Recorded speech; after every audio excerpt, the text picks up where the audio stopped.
Shalom saudara yang kasih Tuhan, bagaimana kabar Anda hari ini? Saya berdoa supaya saudara tetap dalam kondisi yang sehat dan penuh dengan sukacita. Ada satu jaminan saudara buat kita sebagai orang percaya, yaitu keselamatan yang berujung pada kehidupan yang kekal.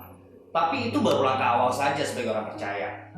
Kita harus bisa merasakan dan menerima panggilan tertinggi dari Tuhan. Apa sih panggilan tertinggi dari Tuhan untuk kita yang mengaku percaya kepada Tuhan Yesus Kristus? Kita simak dulu nih penjelasan firman Tuhan dari Pastor Leonardo Syamsuri berikut ini. Ku mau mengagungkanmu, ya Allah dan Rajaku.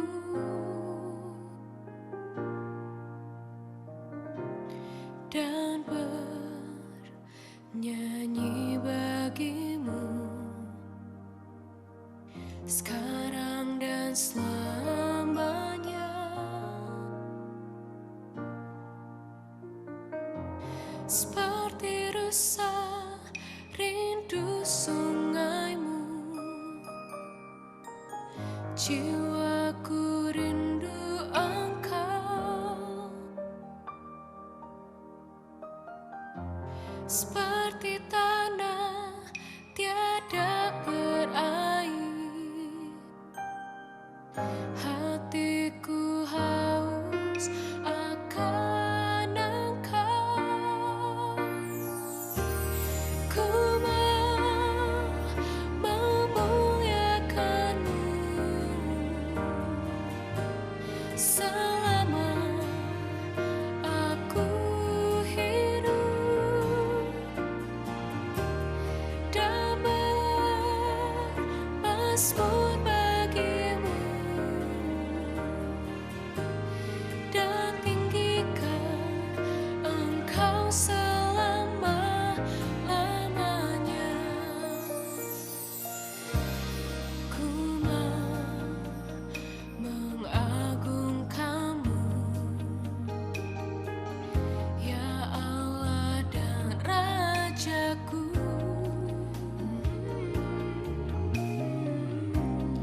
Dan bernyanyi bagimu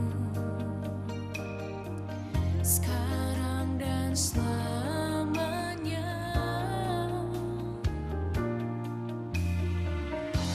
Seperti rusa rindu sungaimu, jiwaku rindu Engkau. Seperti tanah tiada berair, hatiku haus akan Engkau. Ku mau memuliakanmu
panggilan untuk orang percaya bukan hanya diselamatkan. Sambil setelah diselamatkan lalu kita menunggu surga. Bukan itu saudara. Tapi bagaimana kita dipanggil untuk menjadi serupa dengan gambaran anaknya. Jumpa lagi dalam acara kita bersama saya Leonardo Syamsuri. Apa kabar semua? Saya percaya Anda diberkati Tuhan. Di tengah-tengah kegiatan kesibukan Anda, saya percaya Tuhan mengintervensi kehidupan kita. Dalam kesulitan, dalam penderitaan, selalu Dia ada di sisi kita. Bahkan Dia ada di dalam diri kita. Dia mengelilingi hidup kita dengan kemurahan-Nya dan kasih karunia-Nya menyertai kita senantiasa. Jangan takut, jangan bimbang, berjalan terus bersama dengan Dia. Kali ini saya akan berbicara satu topik mengenai panggilan yang tertinggi bagi orang percaya. Panggilan yang tertinggi bagi orang percaya. Nah saudara yang dikasihi Tuhan, panggilan untuk orang percaya bukan hanya diselamatkan. Sambil setelah diselamatkan lalu kita menunggu surga. Bukan itu saudara. Tapi bagaimana kita dipanggil untuk menjadi serupa dengan gambaran anaknya. Kita juga tidak dipanggil hanya untuk beribadah. Kita tidak hanya dipanggil untuk melakukan kegiatan pelayanan saja. Tapi kita dipanggil untuk menjadi pribadi yang serupa dengan Kristus. Roma 8 ayat 29 berkata demikian. Kenapa demikian saudara? Anda mesti mengerti bahwa ketika manusia diciptakan pertama kali adalah manusia diciptakan serupa dan segambar dengan Allah. Artinya ada yang mirip dengan Tuhan. Nah itulah sebabnya kenapa ketika jatuh dalam dosa, manusia kehilangan semua pola dan gambaran ini. Nah Dia datang ke dalam dunia ini untuk menebus kita dari dosa dan membawa kita menuju kepada keserupaan dengan Kristus. Jadi perjalanan saudara dan saya sebagai orang percaya bukan perjalanan ibadah.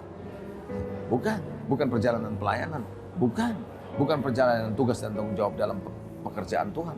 Bukan, walaupun semua yang saya sebut itu penting. Tetapi Anda mesti mengerti bahwa saudara dan saya dipanggil, diselamatkan untuk menjalani sebuah proses tahapan yang namanya pendewasaan, menjadi serupa dengan gambaran anaknya Tuhan Yesus Kristus. Saudara yang dikasihi Tuhan, pelayanan, karunia-karunia Tuhan, ibadah, itu hanyalah sarana yang dimana kita ada dalam kesempatan untuk dibentuk. Oleh karena itu saya sering berkata bahwa gereja ataupun pelayanan bukanlah sarana untuk si hamba Tuhan untuk menyatakan dirinya melalui ini. Bukan. Tapi justru melalui gereja, melalui pelayanan adalah sarana yang dipakai oleh Tuhan untuk membentuk si hamba Tuhannya. Pembentukan justru terjadi lewat proses ini, gitu loh. Nah, oleh karena itu, bagaimana saya sering melihat tidak sedikit yang namanya orang-orang percaya tidak pernah dewasa dalam kerohaniannya. Cara berpikirnya masih anak-anak, omongannya masih seperti anak-anak, reaksinya masih seperti anak-anak, sikapnya masih seperti anak-anak, perilakunya masih seperti anak-anak. Dan padahal sudah cukup lama menjadi orang percaya. Ada beberapa sebab saya lihat setelah saya perhatikan. Saya perhatikan ada 3 hal. Yang pertama saya melihat, orang ini nggak mau tertanam di dalam sebuah gereja lokal. Mereka hanya mau ngikutin aja apa yang mereka mau. Layanan di sini, di sana, di sini. Jadi apa yang terjadi? Nggak terdetek pertumbuhannya. Tidak diketahui pertumbuhannya. Dan yang kedua, tidak ada kesempatan untuk berinteraksi dengan orang yang sama dari waktu ke waktu. Coba deh, kalau Anda ada di satu perhimpunan, Anda pindah ke perhimpunan berikutnya, pindah lagi ke perhimpunan berikutnya, Anda akan ketemu orang yang berbeda. Kalau di sini Anda mengalami gesekan, di sini enggak, di sini enggak. Dan itu yang membuat kita akhirnya mencari tempat-tempat yang tidak ada gesekan. Dan kita ketemu dengan orang-orang yang berbeda-beda. Nah, pembentukan hanya akan terjadi kalau kita terus-menerus ketemu orang yang sama, kita dibentuk. Anak dibentuk sama orang tuanya, oleh karena ketemu sama orang tuanya dari waktu ke waktu. Suami dan istri terbentuk karena ketemu dengan orang yang sama. Nah, ketika Anda ada di dalam gereja lokal, maka Anda ketemu orang yang sama, pemimpin yang sama, di situ ada dibentuk. Nah, nasihat ada, koreksi ada, bahkan dalam interaksi kita juga besi menajamkan besi, manusia menajamkan sesamanya. Jadi lewat ini saya dorong Anda, kalau Anda mau menjadi serupa dengan gambaran anaknya, jangan hidup mandiri, independen. Tapi Anda harus ada dalam sebuah komunitas secara kontinu yang namanya gereja lokal. Di dalamnya ada pemerintahan ilahi. Nah, saya percaya kalau ada pemerintahan berarti ada penundukan diri. ada ketaatan. Di situ kita belajar banyak. Itulah polanya Tuhan. Ayo, saya mau mengajak saudara. Terima panggilan tertinggi menjadi serupa dengan Kristus. Sampai jumpa di acara selanjutnya. Amin. Well, panggilan tertinggi dari Tuhan buat kita sebagai orang percaya adalah semakin hari kita bisa semakin serupa dan segambar dengan karakter Tuhan Yesus Kristus. Mari saudara, kita mulai rasakan panggilan ini dan kita terima panggilan tertinggi ini dengan mengubah kebiasaan-kebiasaan buruk kita. Supaya keselamatan yang seutuhnya bisa kita rasakan sebagai orang yang percaya. So, sampai ketemu lagi di episode selanjutnya di program Kacamata. Ingat, protokol kesehatan jangan sampai kendor.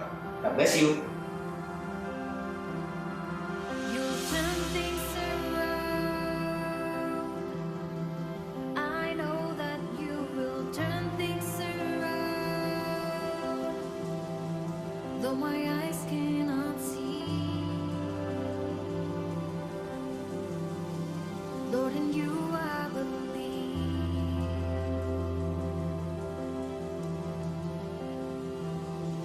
You heal and restore all the broken-hearted.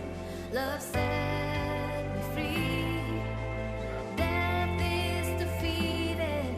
Your promises are always true. I put my hope in your breakthrough. You'll turn things around. I know that you will turn things around. Though my eyes cannot see, Lord, in you I believe.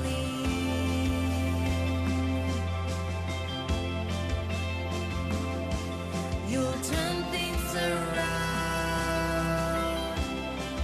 I know that you will turn things around. Father God, you are good.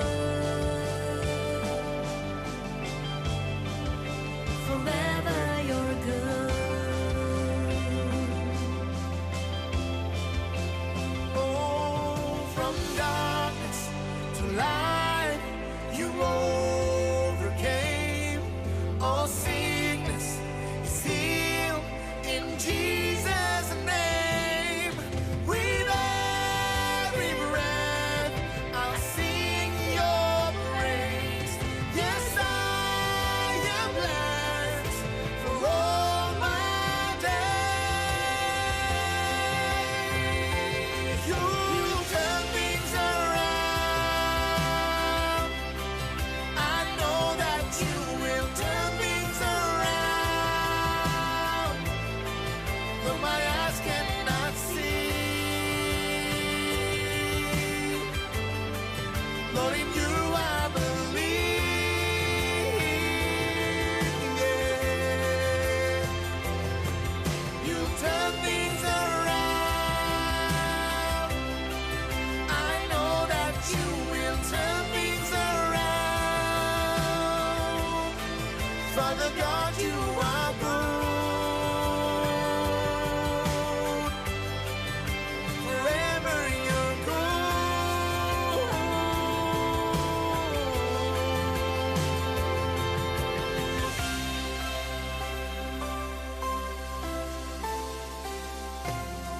Yes, you are God.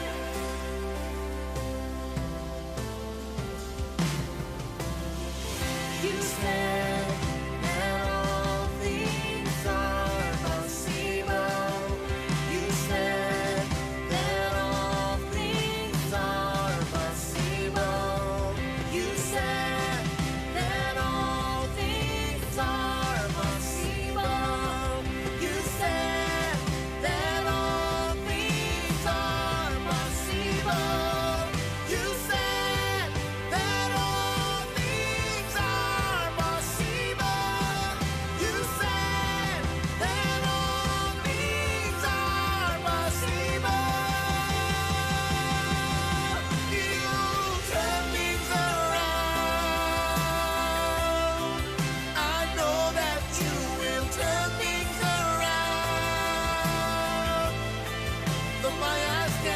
cannot see. Lord, in you I believe. Yeah. You'll turn things around. Yes, you will. I know that you will turn things around. I know. Father God, you are good. Wherever you go.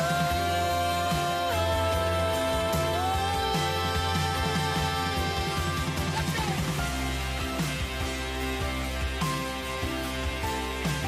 Yes, you are good, Lord.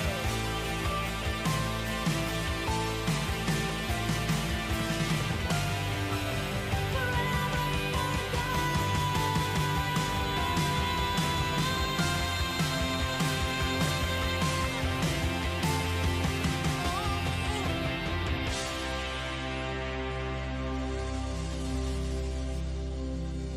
Oh,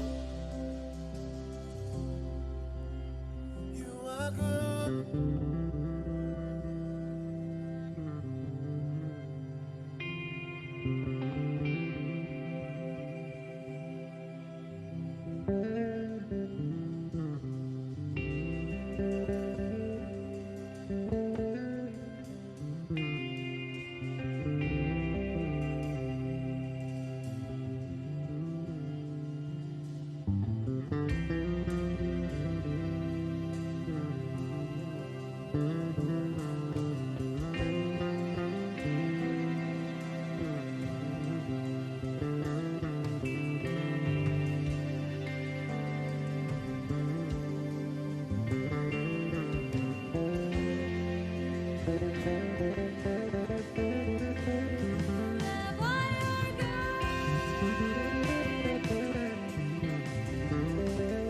Yes, you are good to us.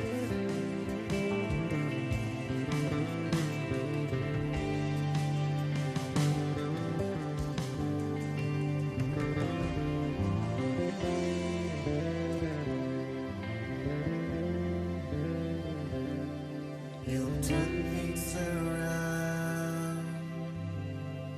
I know that you will turn things around. For my eyes cannot see. Lord, in you I believe.